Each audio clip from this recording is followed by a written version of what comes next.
Hello, hello, hello. Welcome to this live on Facebook. We are going to be having a little explore about boundaries. So I've got some questions that have been brought in from some of you, and feel free to pop some notes in the comments and let me know what are your questions around boundaries. So I'm going to get started and talk about, first of all, how many different types of boundaries we think there might be. But first of all, what is a boundary? So if you see me looking away, I've got some stuff on my computer behind my phone. So I've got some notes there. So what is a boundary? So it's a limit and a rule that we set ourselves for how we want to be treated in relationships. And often these are based on our values. So my boundaries might be different from your boundaries. That's okay. We define them individually as we see fit, and as we decide on what our values are, what matters to us. So a couple of different ways of exploring what boundaries are. We've got 5 different types of personal boundaries. So the first one is a physical boundary. So that is kind of our most basic boundary, is our body. So who's got permission to touch me? Who do we allow in our space? That is probably number one, most important, is your physical boundary. Next one is, and these aren't in any particular order, but I would say probably the physical one is probably the most important one. The next one is a sexual boundary. So you get to decide what level of sexual touch is acceptable, who that's with, when, how often, where, what it looks like, and consent is part of this. So you also get to change that. You have every right to speak up. This is okay now, but not then. Next one is material. So this is who may or may not have access to your material things. So this could be like who comes in and uses your clothes, who's in your space, who do you want in your house, who do you let drive your car, who do you let leave rubbish, or in my case, I always leave tissues in my car. That's my car. I do that in my partner's car, he's not so happy. So there's a clear boundary. Don't leave dirty tissues in my car. The next one is mental boundaries. So this is you being able to define your own thoughts, opinions, values, and also holding the space and knowing that other people have differing points of view. The final one is emotional boundaries. So this is about you being responsible for your own emotions, your own feelings, and big one here, especially for those of you that might have chronic illnesses or are perfectionists, people pleasers, I've been there myself, is not blaming or accepting other people's emotions. You are not responsible for other people's stuff. Likewise, it's not blaming other people for how you feel. So how you feel is you are on this side of the road. How someone else behaves and responds is a them side of the road. They are clearly separate. So we can speak up for what we want, don't want, but ultimately we're the only ones that are responsible for how we feel and how we handle that. So it doesn't mean to say if someone pisses you off that is your problem. But when we have some empowerment, what we can do is hold the space for what comes up for us and give ourselves the space for that. So there's the 5 different types of boundaries. I'll go over them again. Physical, sexual, material, mental, and emotional. So there's the 5 different types of boundaries, And some of this is based on Terry Cole's work. So she has an amazing book called, I think it's called Boundary Boss, which is a really good read, easily digestible as well. So if this is something you do want to dive into a little bit more, then yeah, have a look at her book. I'm going to talk a little bit about the different rigidities, how healthy our boundaries are, because I've spoken about the different types of boundaries, but how strong or how flexible are we in those?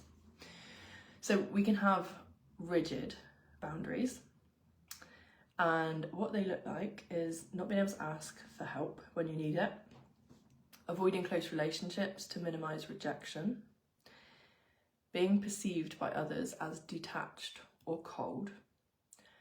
You tend to isolate yourself, and you might exile others with a kind of my way or the highway attitude, rather than be able to tell them how you feel. This rigid boundary type is often based in a fear of vulnerability.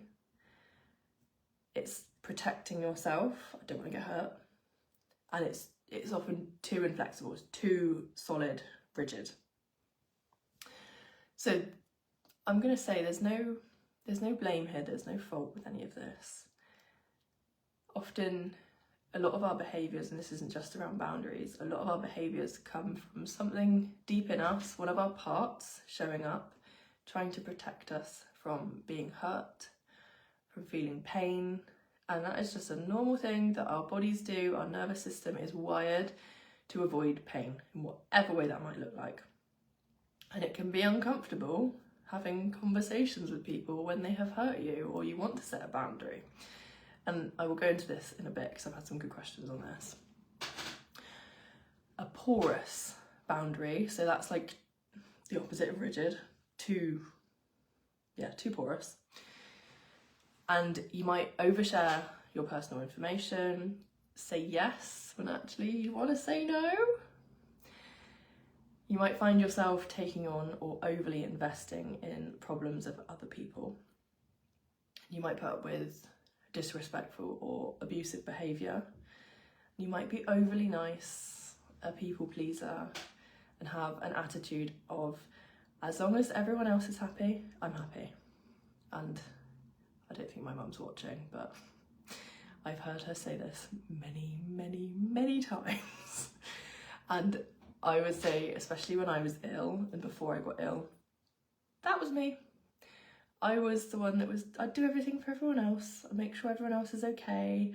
I would be sharing a lot, but nothing deep, nothing vulnerable. I'd say yes to all sorts of things that I, really didn't want to do. And I was always there to fix people, which never works. I'm going to talk about high functioning codependency as well. What a healthy boundary is somewhere in between these. So healthy boundaries are able to, you can value your own thoughts and opinions. You're comfortable asking for help and support. You know when to share personal information and who with. You can also accept and respect the boundaries of other people, including someone saying no to you. You might be seen as dependable, trustworthy, confident, and others generally feel safe in your presence. So I would love to hear, where do you feel like you fall on this spectrum? And one thing that I have found researching into this is often with maybe certain people or in certain circumstances, we can be really rigid in our boundaries, and in other ways we can be really porous in our boundaries, and other places we can be quite healthy. So this isn't a, one size fits all. We can flex through these. You might be super rigid in your boundaries in work, but then in your personal life and relationships, your boundaries are really porous. So yeah, just take a moment to reflect, and I would love to hear if anyone wants to share where you feel like you fall on the spectrum. I've also had let's do a little boundary exercise. So if anyone's got their journals with them, this can be a really nice activity to take away from today. This can help you define your values, because often where we set our boundaries from is understanding our values. So if you can take one piece of paper, one page for each thing, and we're going to put what's okay and what's not okay in relation to these different things. So if you have one sheet of paper, one page, that's the word, and look at home. So what's okay at home, what's not okay at home. Work, finances, love and dating, body, personal space, beliefs and opinions, your stuff, communication, social, and relationships. And these will be personal to all of you. So if you think, what's okay in your social life? Maybe you're more introverted, maybe you're an empath, maybe that means you only want to socialise once a week for an hour. Maybe you're more extroverted and what you actually want to do is spend, most of the weekend out. So it's what's okay for you, what isn't okay. And then the boundary part comes in with, can I speak up for that? So if you have a chronic illness and in a social situation, let's say, you've probably only got the energy for 2 hours of socialising, setting a boundary and preempting a boundary rather than waiting can be really helpful. And what that can look like is, let's say you've been invited out for dinner on Saturday night and you know that you've probably only got enough energy in the tank to do 2 hours. Then what you would do is say to your friends, I can come and I'm leaving after 2 hours. Or actually, I'm an early person. If I come, can we eat at 6 o'clock? Some other people might want to eat at 8:30. And it's navigating and setting these boundaries that are a request.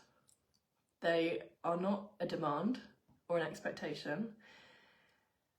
And the difference between them is when you set a boundary, it has a consequence. A demand is just, I'm telling you to do something, and there's an expectation attached to it. A boundary is, I'm only going to come if we eat at 6 o'clock. If we can't do that, I'm not going to come. There is the consequence. And this can be said with, compassion. These are your boundaries. Other people might say, actually, no, I don't finish work until 6 o'clock. I can't come. So there is the navigation of boundaries, is what's okay for you and what isn't. So there's a little activity there to have a play with, to have a little journal on. And I've had some questions come in. So let's have a look. How do you define a boundary, especially in comparison to expectations? So hopefully I've answered that. The next one, do you need to be certain who you are as a person in your values to effectively set boundaries? So a little bit like that exercise I've just suggested.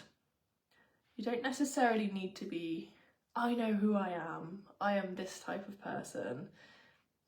No, you don't really need to know that, but it can be helpful to be clear on your values.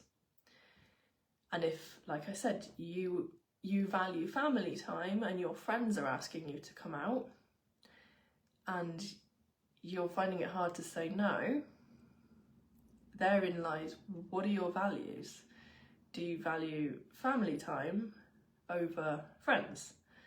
Maybe you are a parent and you would rather spend time with your kids on a Sunday instead of, going down the pub with your friends in the afternoon.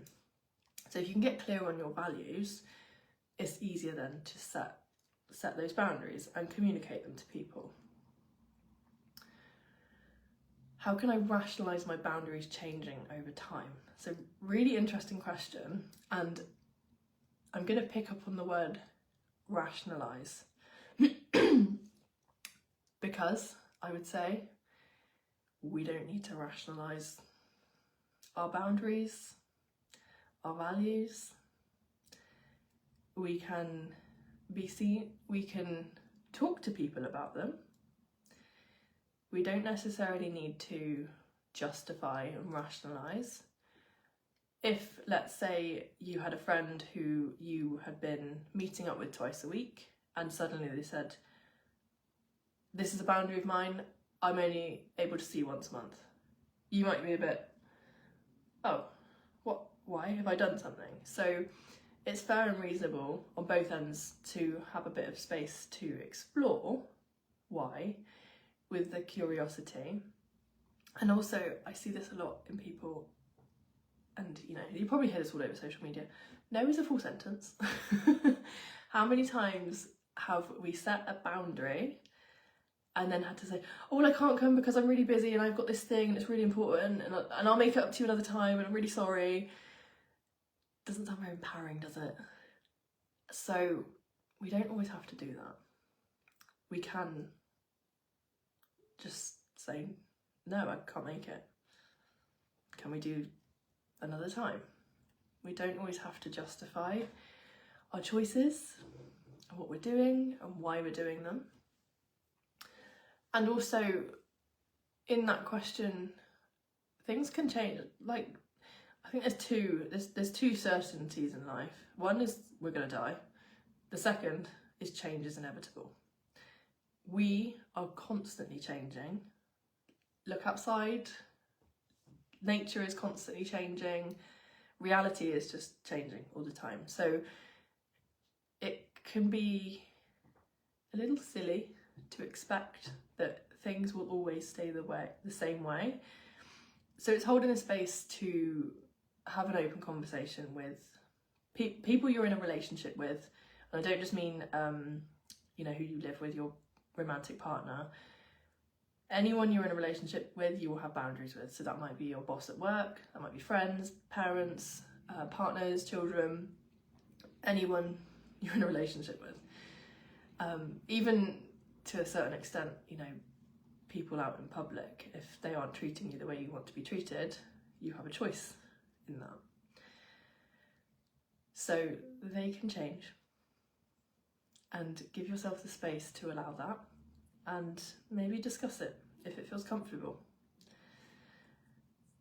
And often, one thing I found through my own chronic illness journey was I was always very much a people pleaser.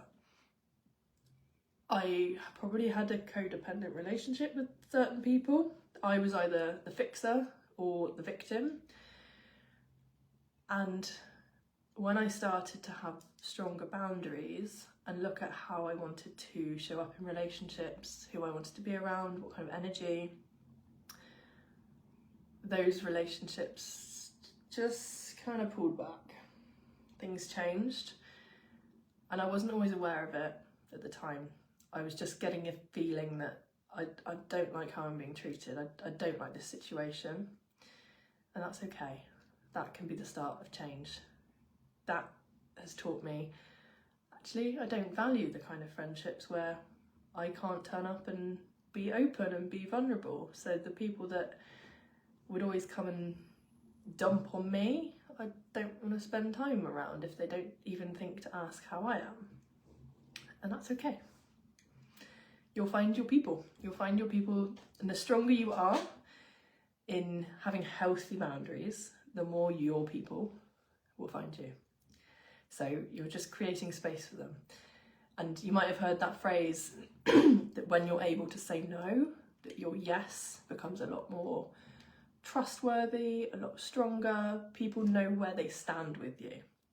And I love talking about the nervous system.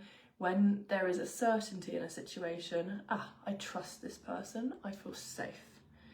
I don't need to say or think, well, they've agreed to this thing, but I know they're really stressed and flat out. Do I then need to manage them and their energy levels because they've not said no? But is it okay? Is it not? Why didn't they just say, oh, why can't they? And off we go. It's not helpful.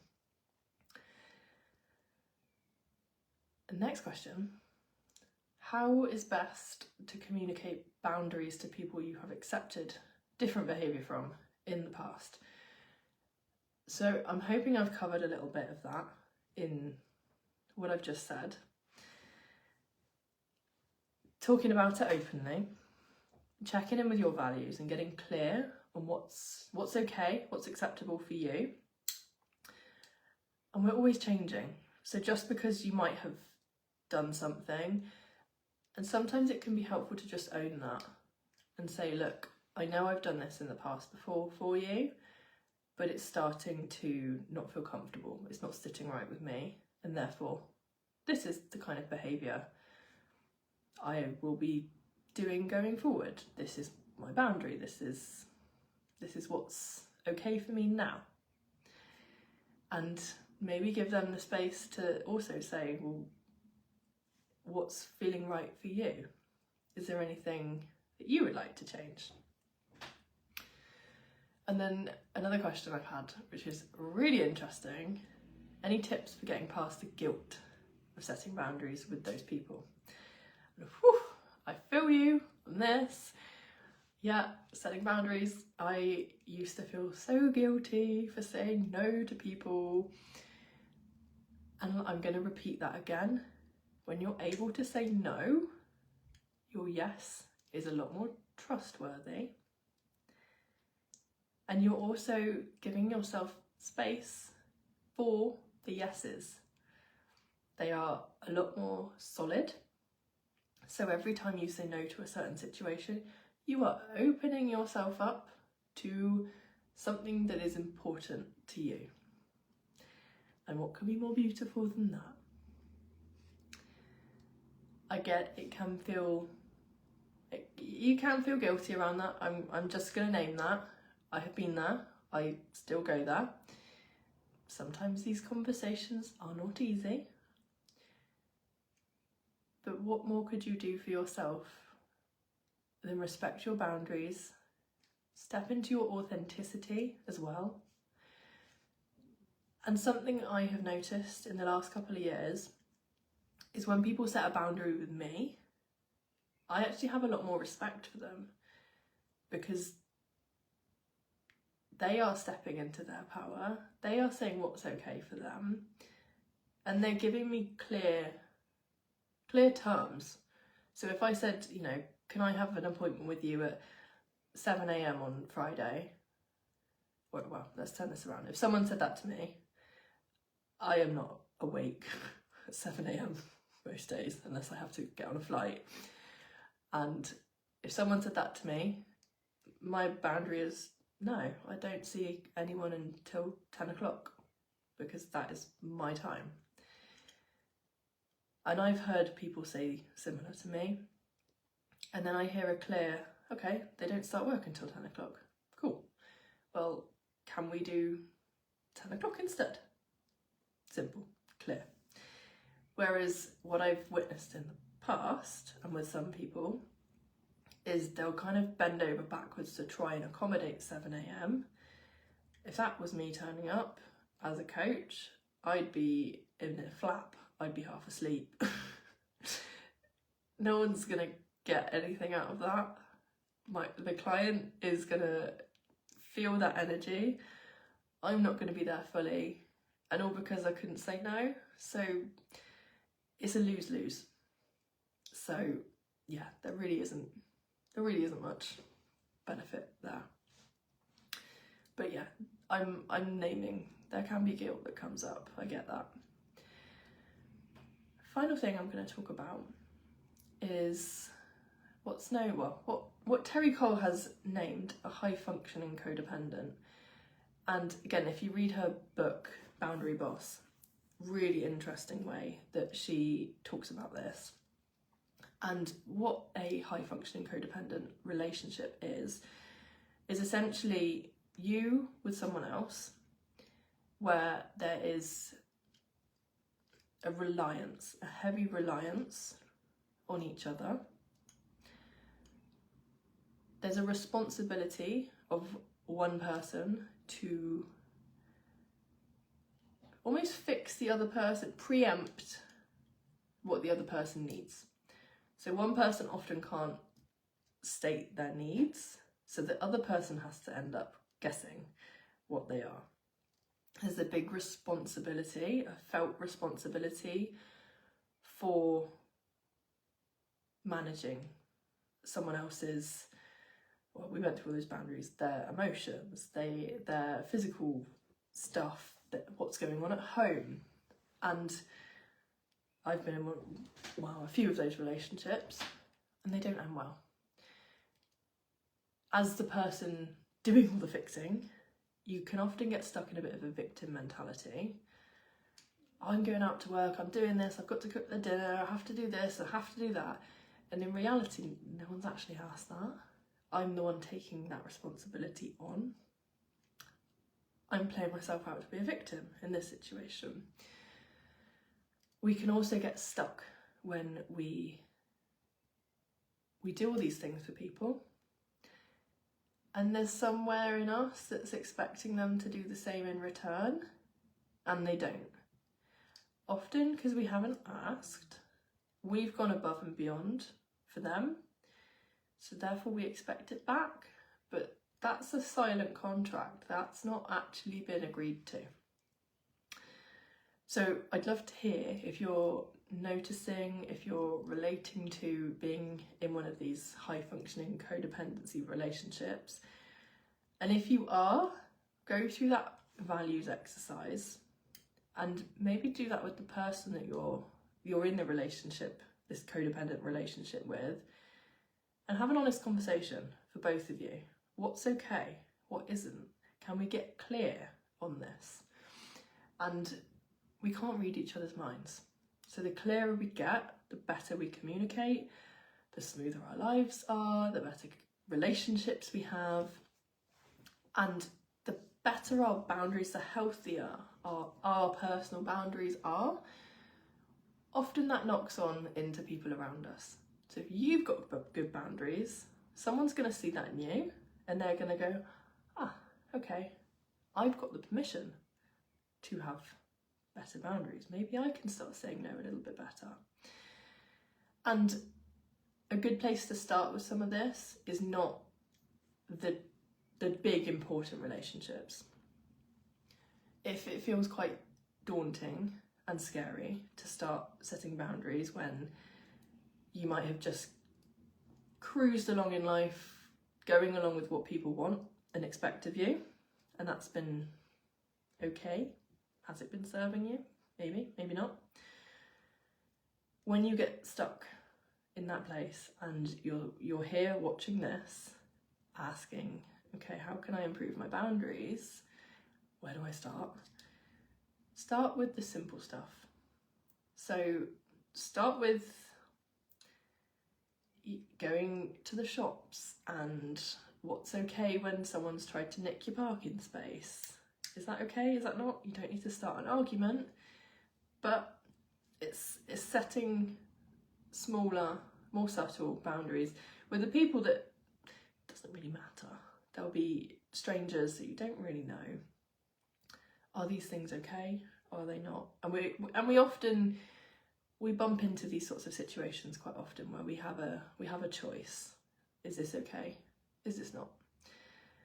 Maybe you are travelling somewhere and you've been asked, okay, we've changed your plan, or you're going out for dinner, we've moved it to this.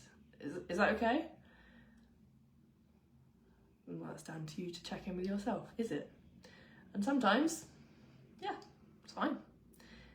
But there's a difference between a genuine, yeah, that's cool, and oh my god, if they've asked me to do this, that means I need to get an earlier train and I can't do that, and I've got this thing on, and how am I going to juggle things? That's the point. You say, no, I can't do that.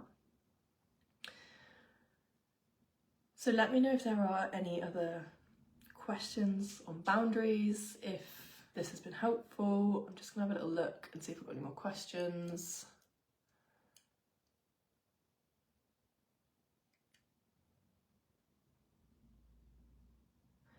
So thank you all for coming along today, and really appreciate you watching this. This is going up onto YouTube afterwards, so if you're watching on YouTube, hello and thank you.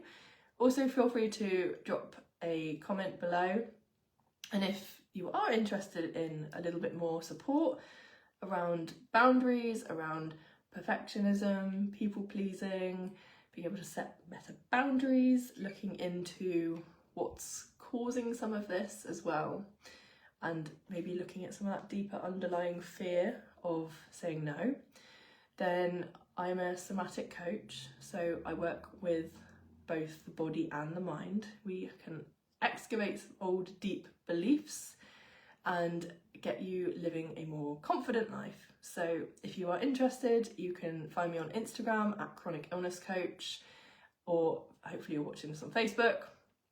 My website is jennyadamscoach.co.uk.